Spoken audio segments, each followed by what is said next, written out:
Bonjour et bienvenue à Brive-la-Gaillarde à l'occasion de ce 45e championnat de France triplette, un événement que nous allons vivre en votre compagnie et avec Jean-Pierre Boulet, un joueur de haut niveau avec 6 titres de la Ligue d'Île-de-France.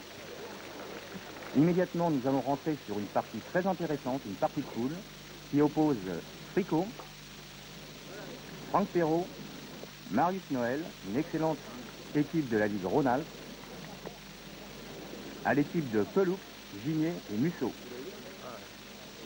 Une équipe redoutable, Jean-Pierre. Oui, en effet, Claude Gigné, déjà, que nous allons voir tout de suite, dont a été champion de France tête-à-tête en 1976, déjà à Poitiers, le voilà en train de frapper magnifiquement. Associé à Peloux, qui, 15 jours après ce championnat, échoué en finale du championnat de France tête-à-tête contre, bien sûr, l'enfant terrible de Pavino, le super crack de notre discipline. Alors que Eric Fricot tire au bouchon. Voilà, nouveau Gigné. Gigné solide au tir comme au point.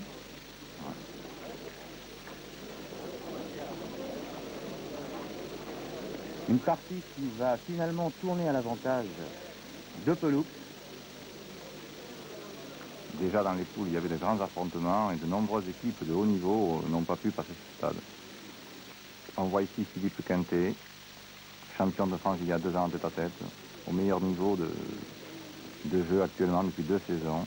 Il affronte ici l'équipe de Normandie, Gimély, Pérez, associé à Jordan qui remplace le Breton, avec qui Pérez, que l'on voit ici, a été doublement champion de France à Vichy en doublette et à Lyon en triplette. Un doublé exceptionnel après celui réalisé par Fagino voisin. Philippe Quintet qui est en difficulté, qui sera battu par les Normands.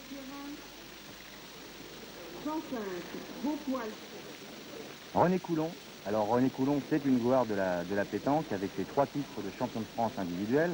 Rappelons qu'il avait été champion de France en 80, 81 et en 86 à Albi, face à un certain Didier Choupet, une finale mémorable. En effet, il était d'ailleurs à égalité jusqu'à présent avec le grand Fagino en tête-à-tête. Il affronte ici 2 grandes figures, 2 grands personnages dont du milieu de la France, Marco Marigot, les 2 Roger, les Biterrois associés dont à Christian Pedrero. C'était un des plus grands affrontements du samedi, le premier grand choc que nous avons vécu. Un choc qui va tourner à l'avantage des Biterrois d'ailleurs. Des Biterrois que l'on sent très en forme dès le début de la compétition. Effectivement, on parlait de plus en plus d'eux dès le samedi. Et on ne se trompait pas.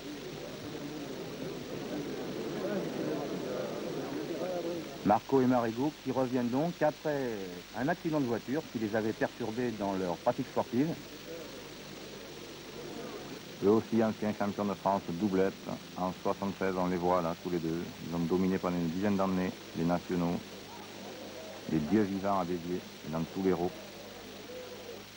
Et nous entrons sur la partie de Jean Lozano. Jean Lozano, c'est le père d'André. André, le champion de France doublette de l'an passé. La relève est bien assurée chez les Lozano. On peut constater que le père est régulièrement qualifié dans les équipes du Rhône. Et depuis maintenant 2 ou 3 ans, le fils a pris la relève au plus haut niveau, puisqu'il est effectivement champion de France avec Châtelain l'an dernier. Et là, ils sont opposés à 2 grands espoirs marseillais, des jeunes des Bouches-du-Rhône. Il s'agit d'Éric Bartoli, que l'on vient de voir tirer, qui joue avec Adamo Kerbadou.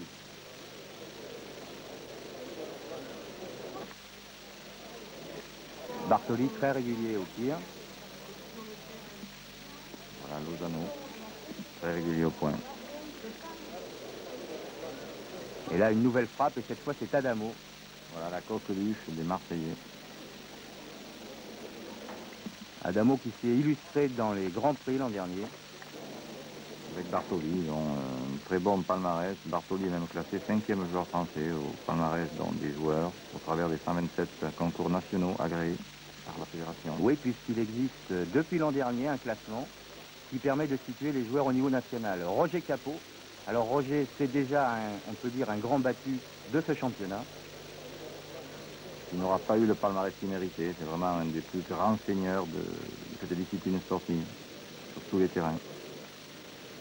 Beaucoup de monde pour assister bien sûr à la partie des champions de France en titre. Il s'agit de Favino, Voisin et Amblard. Jean-Luc à la frappe.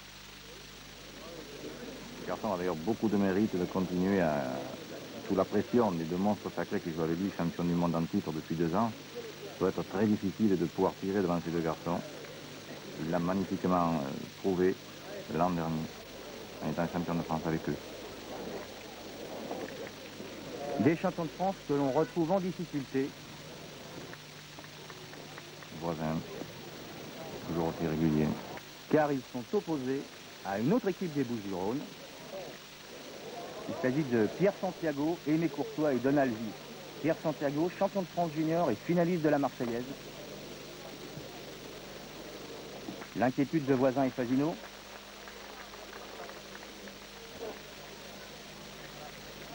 Mais les champions de France vont devoir s'incliner, Jean-Pierre. Oui, par un remarquable tir au bouchon de Santiago qui termine donc pour 4 en frappant le bouchon.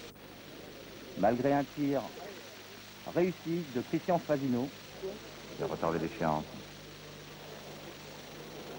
Et voilà. Une nouvelle frappe de Santiago. Ces championnats de France, une énorme surprise tout d'abord avec l'élimination de Fasino. Fasino, 2 fois champion du monde, 6 fois champion de France. Une surprise qui peut s'expliquer quand même, Marc. Oui, c'est vrai qu'ils ne sont jamais vraiment rentrés dans le championnat de France. Ils sont sortis très rapidement. Ils ne trouvaient pas grand-chose parce que l'opposition était relativement faible. Et ensuite, ils auraient pu perdre contre Chaplan, le jeune lyonnais champion de France Sud-Est. Tout à fait. Qui vit en France un peu dans la partie, Fasino perd sur cette partie-là. Bon, et ensuite contre Courtois des Bouches-du-Rhône, donc on a assisté à cette élimination qui finalement ne surprend pas. Nous nous retrouvons donc le dimanche matin dans le carré d'honneur avec les équipes sélectionnées pour les 8e de finale. Des 8e de finale avec Gérard Sarizé, Georges Simoes et José Boer, les Blagnaquais. Une équipe qu'il va falloir suivre. Elle est opposée à Alain Nogared, Pierre Sadoul et Jackie Casson. Une équipe de l'Orne. Casson qui tire à la rafle.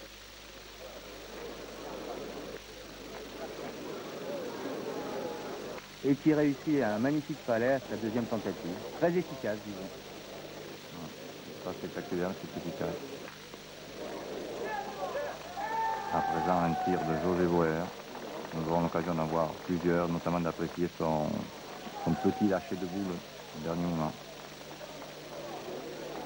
Oui, et puis il a une façon de soulever sa boule et de la faire sauter avant de tirer. Un des rares tireurs encore à le faire. Il était plus fréquent il y a quelques années. C'est la fin de partie. Fin de partie et Schiappini donc s'impose sur le score de 13-7 en battant Veste, Santiago et Courtois. Petit retour sur la partie de Boer.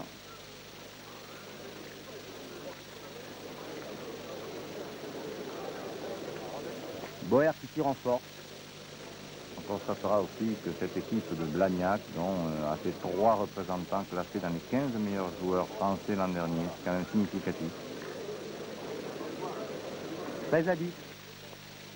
C'est la victoire donc des Blagnacais. Éric Sirot pour un autre 8e de finale, en compagnie de Philippe Pouzier et d'Abdelaziz Belhadj. Belhadj, un junior déjà talentueux puisqu'il est champion de France. Avec en face une équipe très expérimentée. Il s'agit des frères Besson, qui sont associés eux également à un junior de grand talent, puisqu'il est champion du monde. Il s'agit de Dominique Roig-Ponce, de la Côte d'Or.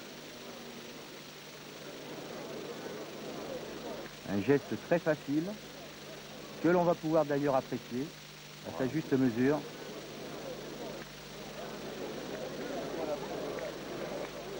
On remarquera au travers de toutes ces parties la différence que peuvent réaliser les pointeurs pour leur équipe, étant entendu que nous ne voyons pas ou très peu de carreaux, de véritables carreaux, dont toutes les reprises au point sont très efficaces. Pour la Belhadj. Belhadj qui va tirer au bouchon pour sortir son équipe d'une situation délicate. C'est son apprentissage parmi les seniors. Et bien réussi.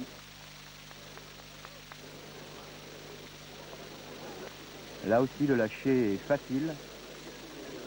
Nous allons nous intéresser à une équipe aussi de très grande réputation, mais très peu de temps, puisqu'elle va s'arrêter là. C'est l'équipe de Denis Salvador, Passo, Schwartz et Faré, Gare.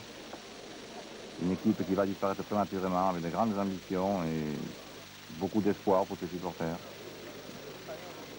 Les garçons associés à Capot ces dernières années ne sont pas arrivés encore à assister à un championnat de France, alors qu'ils ont gagné pratiquement tous les nationaux.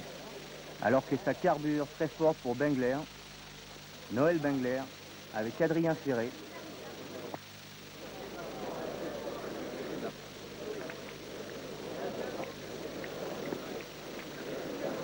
C'est les Vaucluses. Les Vauclusiens qui sont opposés à une équipe parisienne. Une équipe très connue, Jean-Pierre, sur la région. Oui, une des meilleures équipes d'Île-de-France qui a échoué en finale pour le titre d'Île-de-France cette année après avoir en demi-finale sorti Choupé. C'est une très grande partie. C'est déjà une référence.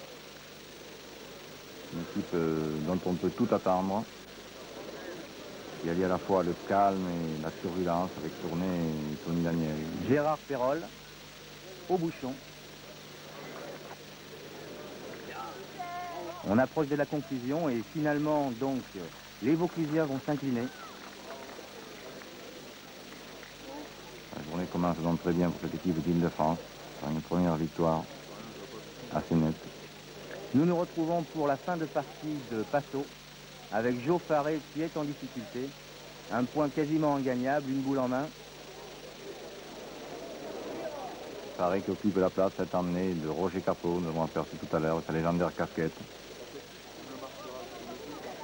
Une fois de plus, ils auront échoué le dimanche, après une boule un peu longue. Et les Gardois s'inclinent finalement sur le score de 13-4. Un score sévère. Salvador qui en a gros sur le cœur. Passo également. On va découvrir le bandeau des résultats de ces huitièmes de finale. Alors que nous découvrons le dernier huitième de finale qui oppose Didier Choupé, Alain Bidot et André Poiré de Seine-et-Marne à l'équipe des Bouches-du-Rhône, Louis Delis, Ami Dagueny et Jean-Claude Azibert. Louis Delis, déjà demi-finaliste associé à son père et son frère à Mâcon l'année dernière. Signalons que c'est une des toutes meilleures formations de la Ligue Provence-Alpes-Côte d'Azur. Didier Choupé à la frappe. Encore un remarquable palais. On est habitué à voir Choupé aligner les palais. Agueny. Magnifique reprise également. Et finalement, donc, les Parisiens vont l'emporter sur le score de 13-8, sous le regard tout de même décontracté de leurs délégués. Et c'est donc la conclusion de ces huitièmes de finale qui finalement auront été sans trop grande surprise. On a été très satisfait de cette organisation. Il faut dire une chose, c'est que j'avais deux atouts dans mon jeu.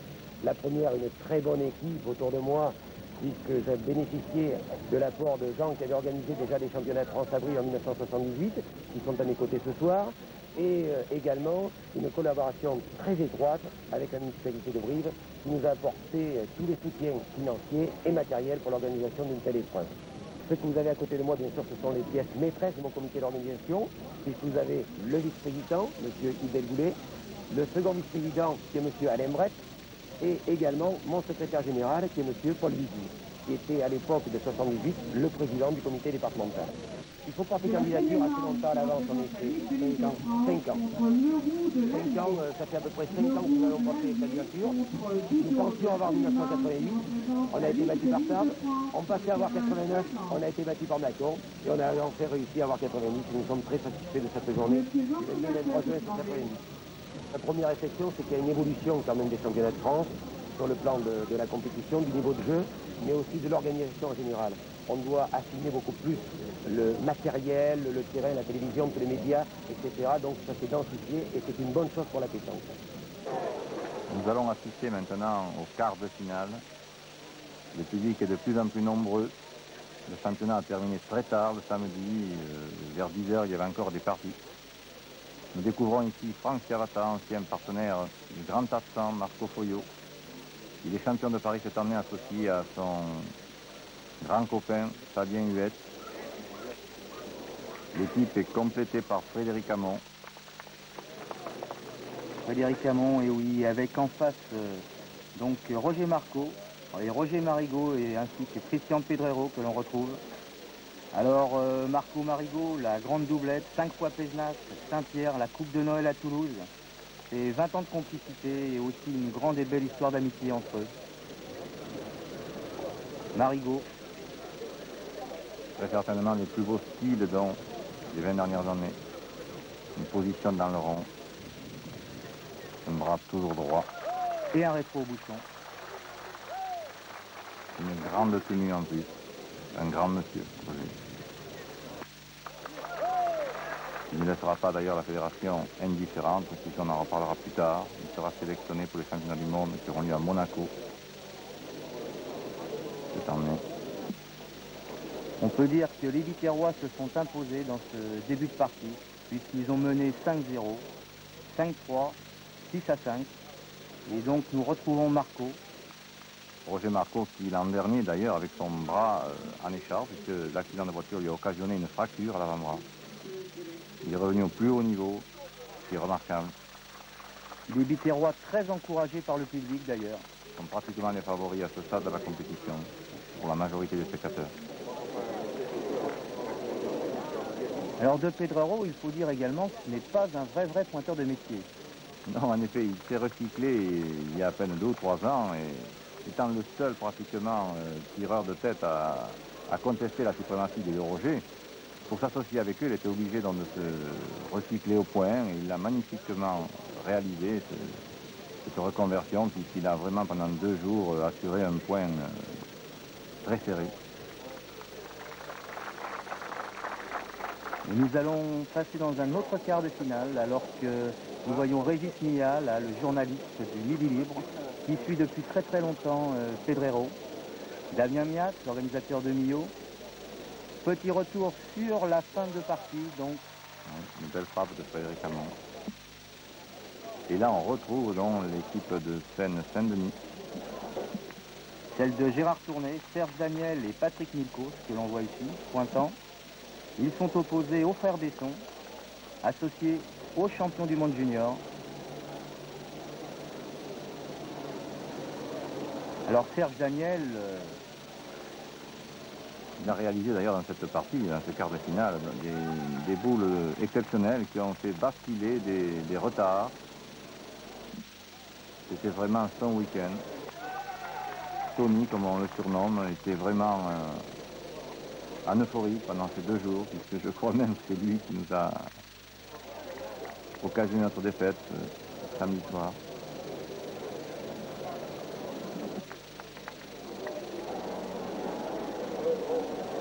Jean-Michel Besson. Les garçons n'ont jamais joué ensemble, c'est ce qui a permis à l'équipe parisienne de faire la différence. Ils n'ont jamais joué en même temps. Il y en avait toujours un, sinon 2, qui ne rentraient pas dans la main.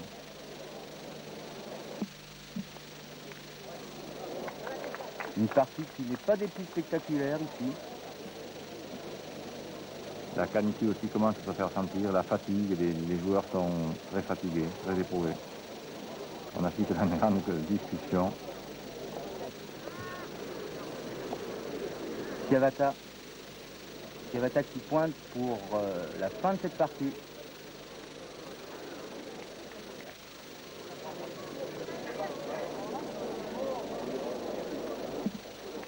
Une nouvelle frappe. Il n'y a toujours pas de véritable carreau. Le terrain est très difficile. Il est ensemencé de petits cailloux. Un terrain très technique. Les dirigeants ont très bien réalisé leur aire de jeu. Fabien Huette qui ne rentre pas. Sous le regard désabusé de son copain Franck Chiavata.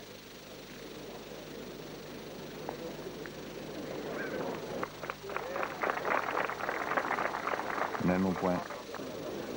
On constate la régularité de Roger.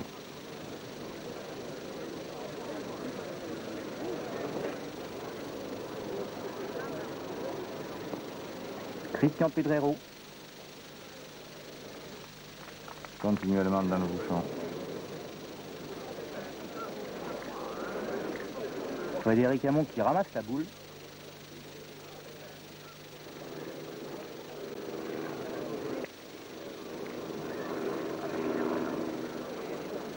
Christian Pedrero à nouveau. Bien équilibré. Et un très joli point. Cette fois. Ce sont les dernières réactions des Parisiens. Ils n'arrivent pas non plus à contrer l'efficacité au point et au tir des Biterrois. Vraiment au sommet de leur art, jusqu'à ce niveau du championnat de France.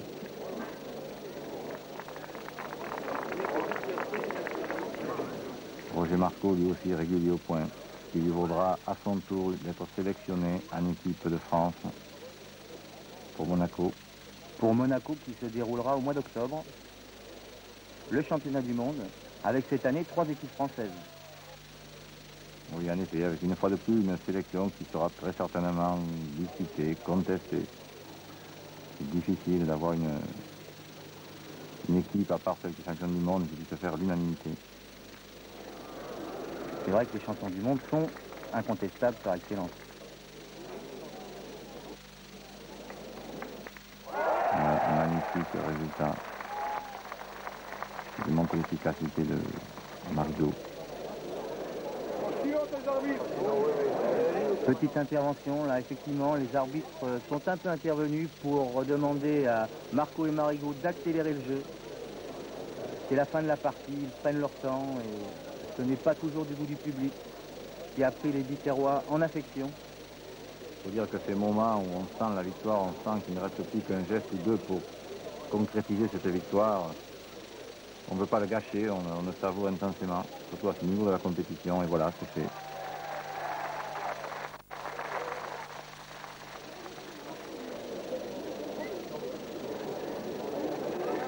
Un point qui compte à nouveau. Et c'est la fin de cette partie. Cette partie qui se termine donc par la qualification des Biterrois sur le score de 13 à 6. Nous enchaînons par un autre quart de finale. Nous allons retrouver, il se dirige ici au rang, Georges Simoes, qui sera associé donc pour le championnat du monde aux deux Biterrois, Marco Marigot. Ils sont opposés ici à Thierry Boy, Noël Bengler, Carvure donc, et Adrien Ferré, l'équipe des Bouches-du-Rhône. Georges Simoes est associé à Gérard Parizet et José Boer, nous avons déjà vu tout à l'heure, lors d'un tour précédent. Carvure, savez-vous d'où lui vient son surnom? C'est le journaliste de la Marseillaise, Mario Garot, qui me l'a confié. Alors que Carvure débutait à la pétanque, il était alors âgé de 10 ans. Un grand champion de boules de l'époque, Albert Descrottes, a dit de lui que Minot il carbure. Et ce carbure-là a continué de carburer et le surnom lui est resté. Voyons ici Gérard Parizet, un personnage qui serait peut-être plus à l'aise sur un terrain de rugby. C'est vrai qu'il a une stature de rugbyman. Il est effectivement très impressionnant dans le rond, une grande présence dans les parties. Simoes très élégant. Quelqu'un de racé.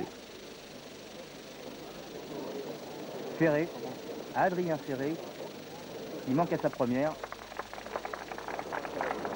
On balaye le graton. La frappe est réussie.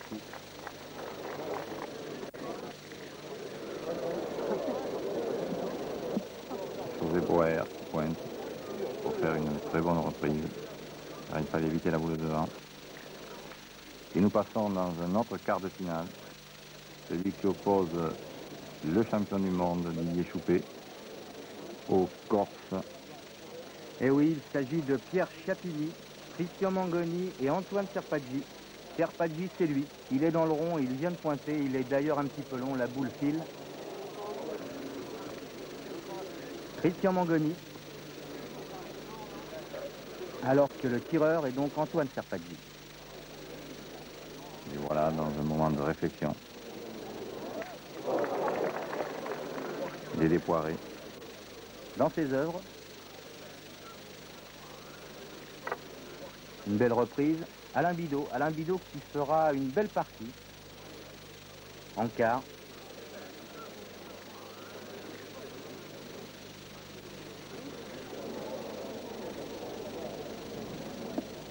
Une boule manquée au pied. Oui, manqué au pied, c'est vrai qu'il était très difficile ce terrain, et notamment au tir.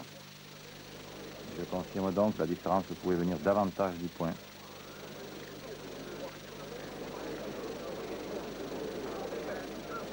va se reprendre.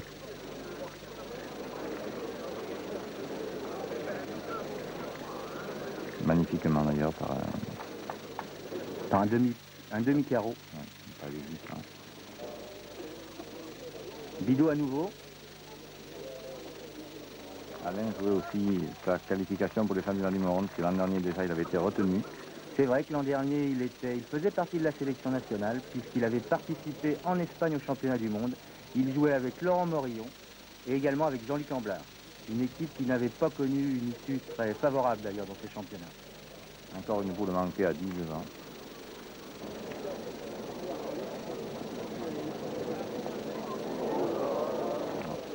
Ça sent la fin.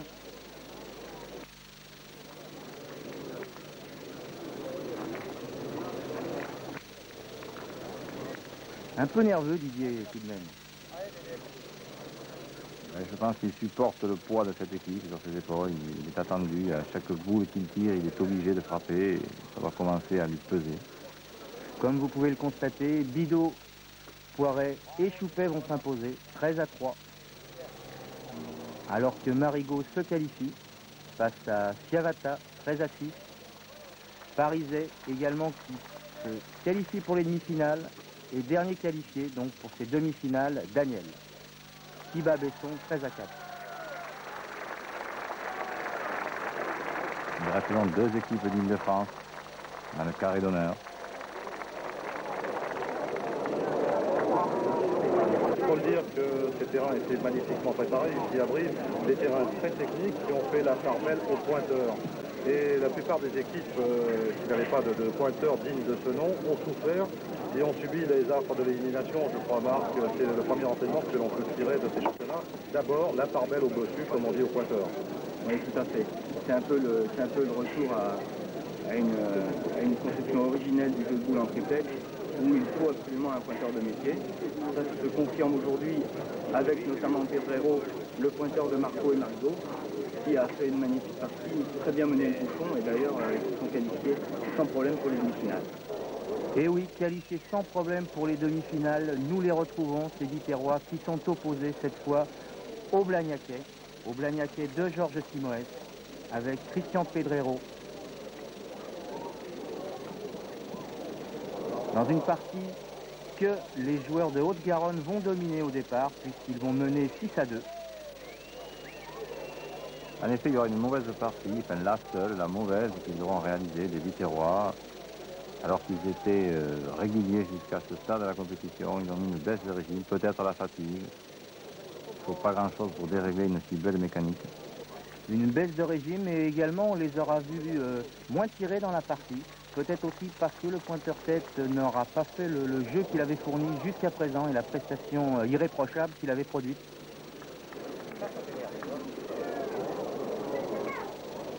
Marco qui pointe. Lui aussi qui confirme, donc troisième boule perdue sur un point à 40 ou 50 cm, pas normal. Sur un point que l'on peut juger comme relativement facile. On voit des capas de points. Eh oui, ça devient très difficile. Les garçons comme ça, obligés de pointer sur la main, on voit pointer les deux Roger, c'est quand même pas normal.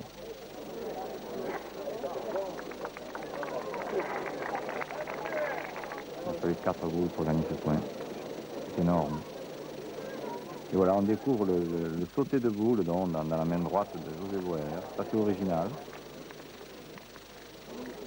Marigot, une nouvelle fois condamné à pointer. Et d'ailleurs, il perd à son tour le point. 5 fois ce point a été perdu. Un joli cercle, des boules qui forment un cercle. Pour éloigner du bouchon pour les Biterrois. Ouais. Un visage tendu de Gérard Pariset. C'est vrai qu'il est très tendu, Pariset. Très impressionnant à jouer. Il rajoute très facilement un deuxième point. Georges Simoes, qui lui rentre également. Une particularité pour ce garçon, il a déjà été au championnat du monde, il a représenté le Maroc il y a quelques années. Il pourra y aller donc une deuxième fois, cette fois pour son pays. C'est très bien qu'il est associé aux deux Roger, ça devrait faire une superbe partie.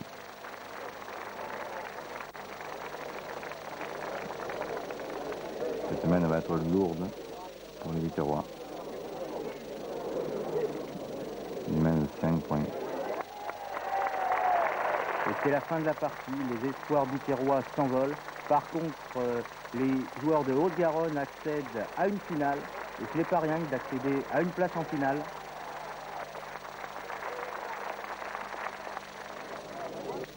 Nous assistons traditionnellement le dimanche après-midi à la finale des Dom-Tom, dont le président Bernard vient de lancer le bouchon. Elle va opposer cette année l'équipe de la Réunion à l'équipe de la Guadeloupe. Il faut signaler, en ce qui concerne ces équipes-là, la Réunion notamment était présente en quart de finale l'an dernier de la doublette, et cette année, en tête-à-tête, le champion de Polynésie dont a sorti le champion en titre, Vaties, en huitième de finale. Il s'est incliné de peu en quart de finale au Canet il y a une quinzaine de jours. Cette coupe sera remportée par l'équipe de la Réunion par 13 à 5, après une partie très suivie. Ces joueurs manquent peut-être un peu de confrontation, vu l'éloignement au haut niveau. C'est sûr qu'ils sont un petit peu à court de compétition de très haut niveau, et lorsqu'ils sont confrontés justement au niveau d'un championnat de France qui est très relevé, c'est souvent difficile. Nous rentrons à présent de plein pied dans la deuxième demi-finale qui, avec le recul maintenant, a été le grand tournant de ce championnat, le grand événement. Cette partie aura duré plus de 3 heures avec des rebondissements étonnants.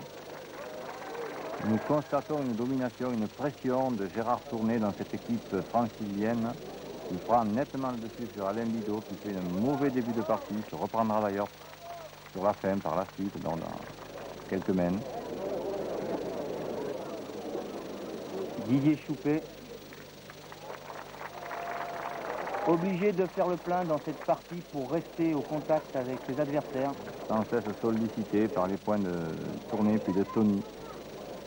Un garçon très calme, plein de sang-froid, excellent tout au long de ces 2 journées.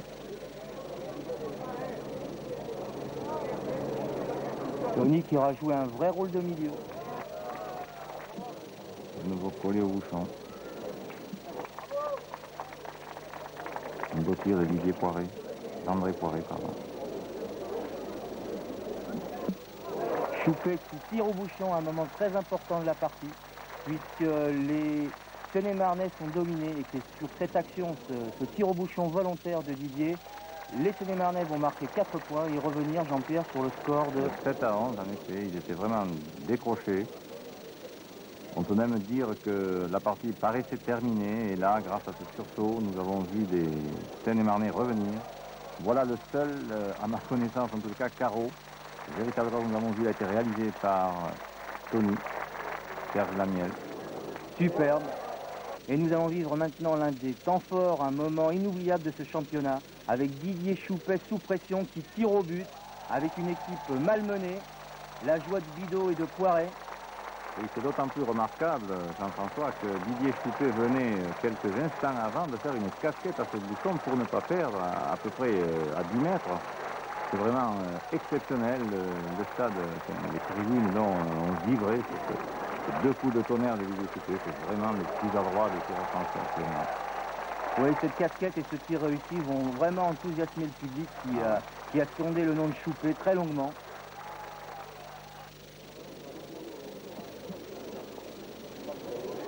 Après ce tournant, de nouveau, les Seine-et-Marnais sont revenus en hauteur des garçons de la Seine-Saint-Denis et vont même être en position, en fin de cette semaine, de pouvoir donc accéder à cette finale tant attendue, tant désirée par les uns et par les autres, après pratiquement 2 journées de pression, de tension. Encore un remarquable tir de Tony. Le score est de 11 à 11 et là Didier Choupet est en position de gagner. Choupet une boule en main, Choupet qui va essayer de jouer le bouchon. Et là on voit très bien Poiret et Bidot venir le conseiller car le moment est grave, la boule est décisive. C'est une boule de match pour Choupet. Il pince un peu le bouchon, s'il l'emmène, il fait 2 points et se qualifie pour la finale.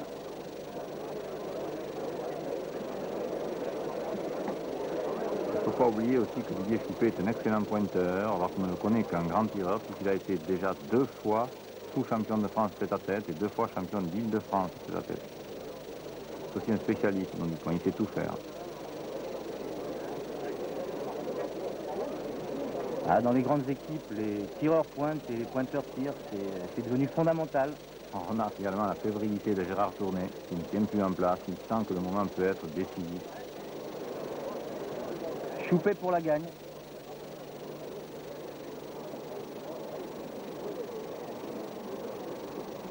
Une boule qui roule, qui frôle le bouchon, mais qui ne le prend pas, Jean-Pierre. En effet, Didier vient de frôler la gagne sur quelques millimètres. On voit à quoi tient un championnat de France. Nous sommes maintenant dans l'avant-dernière main, puisque le score actuellement est de 11 à 12 en faveur des Seine-et-Marnais. André Poiret. Il n'a pas encore une grande expérience à ce niveau.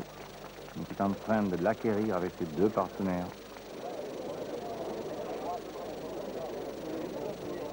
Nous jouons depuis 2h30.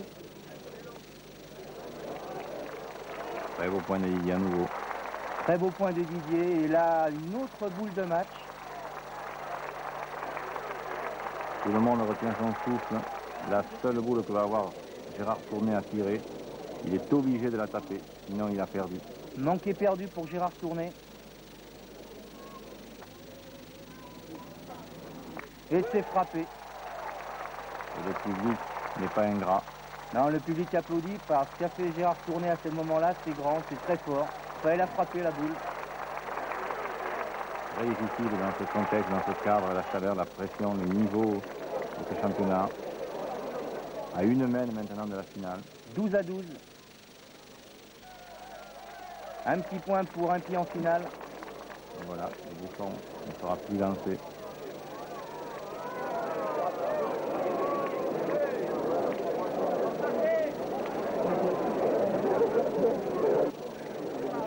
Tout peut se passer maintenant, l'émotion est grande, on voit l'état de concentration de Gérard Tourné.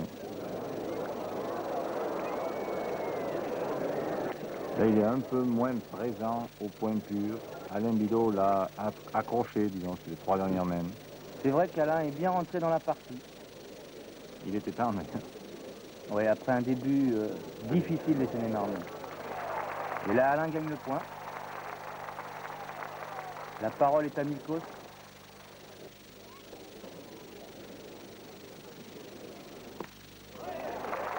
On sent que son tir passe école, il n'est pas orthodoxe, il n'a pas une position, il n'est pas gestuel, mais par contre il est très efficace. Il va réaliser encore une moyenne assez impressionnante. Patrick Milkos qui va réaliser la moyenne en demi-finale de 75% de réussite au tir, qui est un très très bon score compte tenu de la pression dont on a beaucoup parlé et de la difficulté de réaliser des grandes performances à ce niveau de la compétition. En tournant de la main, Gérard Tourné, à sa deuxième boule, gagne le point car il l'avait perdu à sa première. Et les Seine-et-Marnais sont en position favorable. Il suffit maintenant que le grand Didier frappe pour à peu près assurer. Didier qui manque la boule cette fois. Ça c'est incroyable après l'exploit qu'il a fait il y a quelques minutes. Et oui, personne n'est à l'abri. Il va se reprendre, il va en tout cas essayer.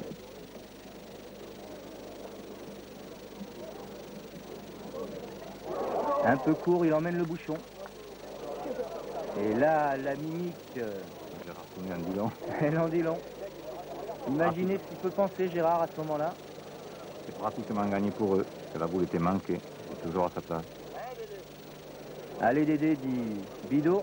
Il n'y a plus que les deux boules de Dédé Poiret maintenant. La première n'est pas réussie, il a peur de se noyer, le bouchon est à moins d'un mètre de la noyade.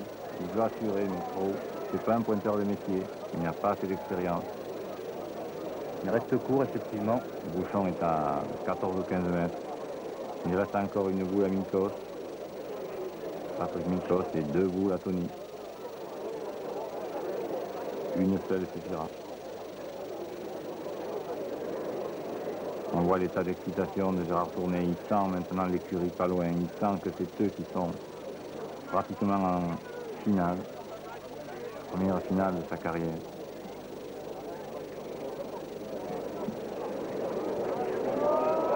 Cette boule, elle vient bien. Un petit peu long, mais à cette distance, c'est un point. Dans tous les cas, ça touche Milkos, on le voit. Laisse faire, semble dire Milkos, et il a raison. Elle est déjà là. Elle est déjà là.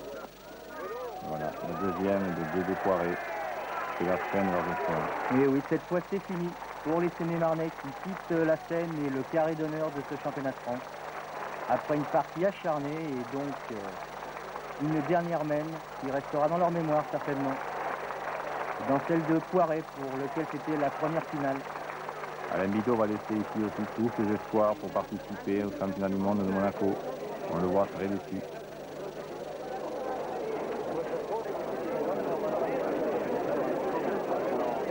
Michel Coste, vous êtes le président du comité du Vaucluse. Vous allez organiser le championnat de France triplette l'année prochaine. Alors parlez-nous un petit peu de vos projets. Eh bien, les joueurs de boules viendront sur Avignon le 29 et 30 juin 1991. Nous accueillerons au parc d'exposition à Châteaublanc, proximité de l'aérodrome. C'est là que se déroulera toute la manifestation. La première journée du samedi 29 se déroulera à l'extérieur, sur les aires de jeu que nous mettrons à que la mairie nous met à disposition. Terrain très difficile en compétition. Quant au deuxième jour, nous ferons ceci à l'intérieur d'une grande rotonde dans laquelle nous aurons 4500 places assises. Et nous mettrons tout en œuvre pour, disons, concrétiser déjà ce que M. Jean-Pierre Traillon a fait ici à Brive, chose d'excellent. Et nous essaierons d'apporter quelque chose de nouveau, notamment au niveau de la finale. Et cette finale, justement, nous allons la vivre avec vous, avec Gérard Parizet. Gérard Parizet qui occupe la 5e place au classement des joueurs établi par la Fédération française, à la demande d'ailleurs du secrétariat d'État à la jeunesse et au sport. Ce classement dégage pas mal des principaux joueurs que nous avons vu évoluer, notamment le premier classé à ce palmarès, c'est Voisin, qui est devant Fasino à la 2e place. Parizet est à égalité avec Bartoli à la 5e place. Nous trouvons ensuite 8e ex-aequo Didier Choupé et Georges Simoes. Philippe Quintet, que nous avons vu en début de championnat perdre contre les Normands, est 12e. À la 15e place, on retrouve Tony Daniel avec José Boer. Un peu plus loin, à la 24e place, ex-aequo Alain Bidot et Roger Capot. Et un certain Jean-Pierre Boulet qui s'intercale à la 13e place. Bravo Jean-Pierre. Merci Jean-François. On voit à nouveau Georges Simoes dans son attitude élégante, racée, efficace, un grand lancer, un grand lâcher de boule. Georges Simoes qui pèse sur une partie. On a l'impression toujours que par lui peut venir le danger. Ça a été le cas plusieurs saisons associées à la ville. Ils ont été à peu près au bout de tous les nationaux auxquels ils ont participé. Une finale à laquelle participait la presse écrite, et notamment beaucoup de journalistes qui étaient présents pour suivre avec attention cette finale, notamment Jos Pertino de Nice Matin, Patrick Chalocon de Lyon Matin, Christian Dutel qui représentait le Dauphiné libéré, Mario Garot et la Marseillaise, Le Provençal et Gérard Poncier, Régis Mila que l'on a vu tout à l'heure du Midi Libre. Le Parisien était représenté par Pierre Marcus, sans oublier bien sûr Gérard Bermani qui nous gratifie chaque semaine d'articles dans Le Parisien. La Dépêche du Midi, La Montagne et le Journal du Centre étaient représentés par Marc Alexandre, alors que le Courrier de Saône-et-Loire, avec Jean-Pierre Buatier et Pétanque Magazine Pierre Rochas, était également présent. Jean-Claude Delegue n'était pas là, mais on sait qu'il aime les boules et qu'il les suit régulièrement, ainsi que Christian Desmas, auquel on adresse un petit bonjour. On revient sur le jeu avec Patrick Nicot, qui continue à taper les boules, même si elles sont un petit peu parfois à l'arraché. Là, malheureusement, il a eu un contre. Le tourné, donc, peut s'exprimer par un nouveau bouchon.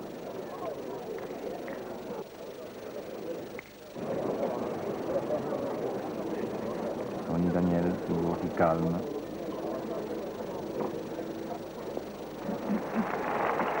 A vraiment réalisé un grand championnat.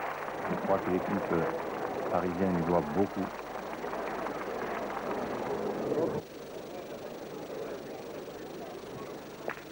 On voit la différence du tireur dans le rond entre Nikos et Simoes. Quelle souplesse, quelle relaxation finalement dans le geste de Georges Simoes. Un cassé de poignet très naturel qui semble très facile à effectuer.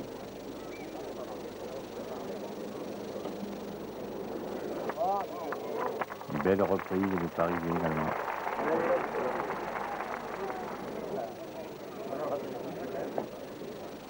Voilà. Tony est un peu long.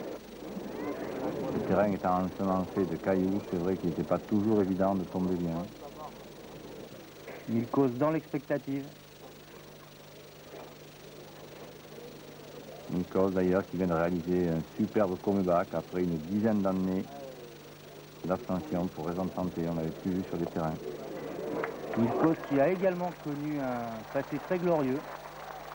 En effet, il y a une vingtaine d'années, alors qu'il avait à peine 20 ans, il était associé à Marceau, ils étaient vraiment intouchables en Ile-de-France et ailleurs d'ailleurs.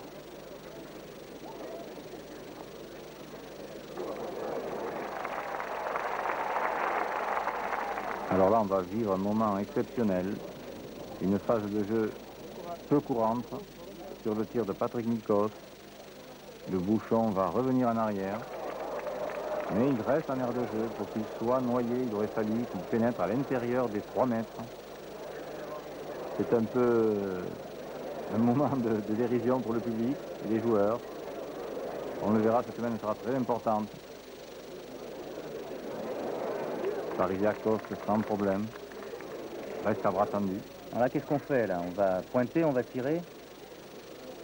Ben, là, c'est une stratégie un peu particulière. On a demandé à tourner, ou tourner a choisi de tirer lui-même le pointeur. Et paradoxalement, une boule à 3,50 m a été manquée, puis nettement, parce qu'on n'a pas l'habitude de tirer si près. Le coup de poignet n'est pas du tout le même, et Gérard Tourné a forcé, même accroupi, il a forcé, et la boule est passée à près de 10 cm à côté. Un vrai crochet, là, Tourné, poudrage. On le comprend, Milkos le lui fait savoir. Il n'est pas content du tout, Milkos. Les deux garçons ne sont pas faciles d'ailleurs, ils sont toujours sous pression en train de se contrarier. Mais c'est une manière de se stimuler aussi que de se disputer en public et face à l'adversaire. Mauvaise main de Gérard Tourné qui a également perdu le point. Heureusement, Patrick a fait une reprise. Autour de Simoes. Simoes qui s'accroupit et qui frappe, qui assure devant et qui reste au palais. Il a un bon choix de Tony qui tire au bouchon pour essayer un petit peu de décaler le début de main qui était très favorable au Blagnac. José qui à son tour tire. Et voilà, il y arrive la même chose qu'à Tourné. La boule est trop près. On n'a pas l'habitude de tirer si près. Cette fois c'est bon. C'est bien repris.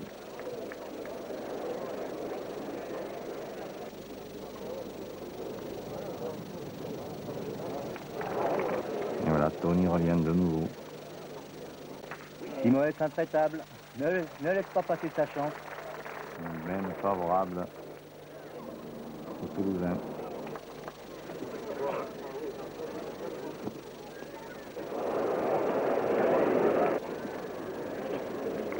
Toujours le visage masqué de Tourné.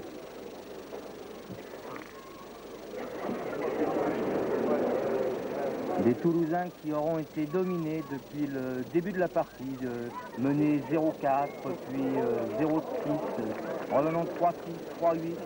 Finalement, au bout de 8 mènes, se retrouvant à 8-8, recollant.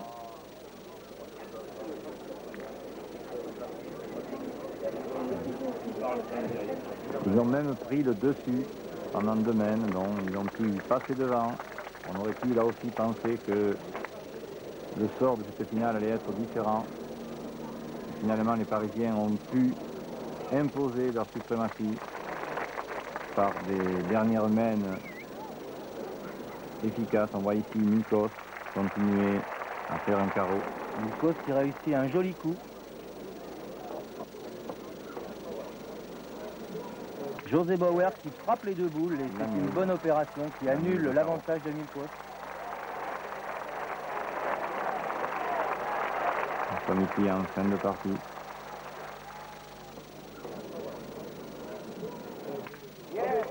C'est remarquable d'avoir réalisé un tir aussi efficace.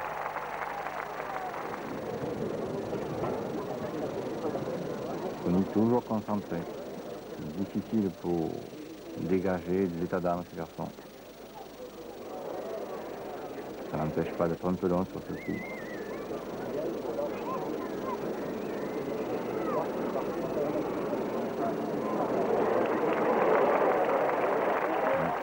se reprend bien avec un peu de chance à nouveau. Il a traîné le bouchon derrière. Il en faut à ce niveau pour faire la différence. C'est vrai que le petit plus permet parfois d'être champion de France.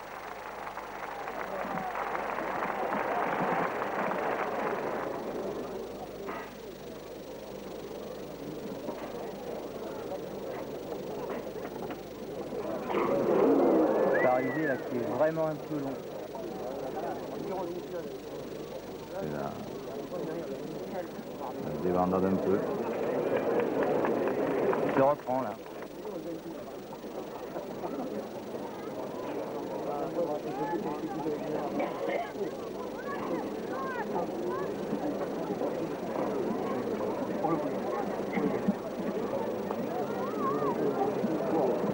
Tourner vers le point.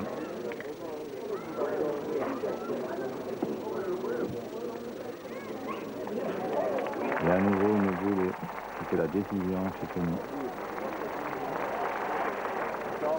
Nous vivons les dernières boules de cette finale. Avec ce Georges Simoes qui choisit de pointer.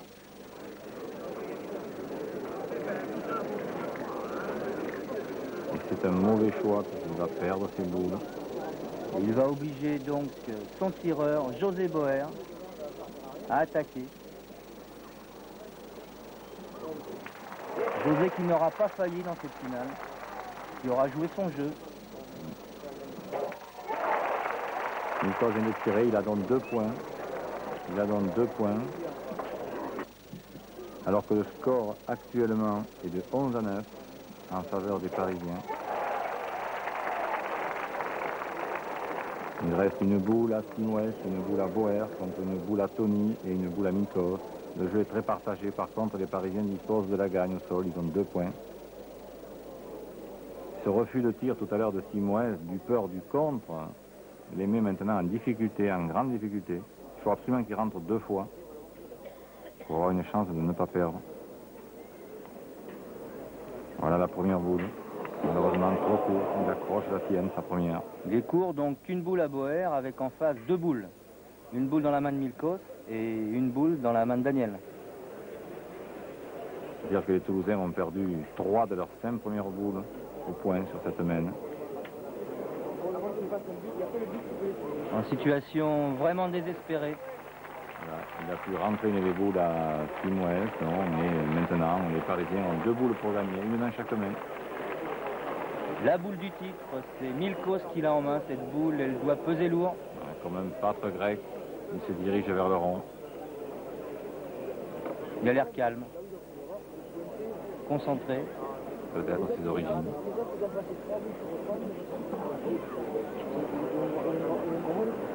C'est une boule tricolore, celle-là. Ça y est, ils sont champions de France et obtiennent le titre suprême. Patrick Milkos à 40 ans, Serge Daniel à 32 ans et Gérard Tournet à 38 ans obtiennent la juste récompense. En effet, on peut dire de Patrick Milkos qu'il était le patron de cette équipe. Et lui-même, quelques temps après, estimait avoir mal tiré à Brive, alors qu'il a réalisé 75% en demi-finale, 72% en finale. C'est un garçon qui est jamais content, qui est très exigeant, mais qui, on peut dire, donc, a tenu son équipe en main, notamment Gérard Tournet. Gérard Tournet, lui, qui vraiment dégage une folle envie de gagner. Déjà l'an dernier, ce garçon, en 89, perd en tête-à-tête, est sorti par Fasino en 16e de finale à Épinal. C'est un peu le revers de la médaille, donc, du tempérament de cet excellent joueur qui sait tout faire.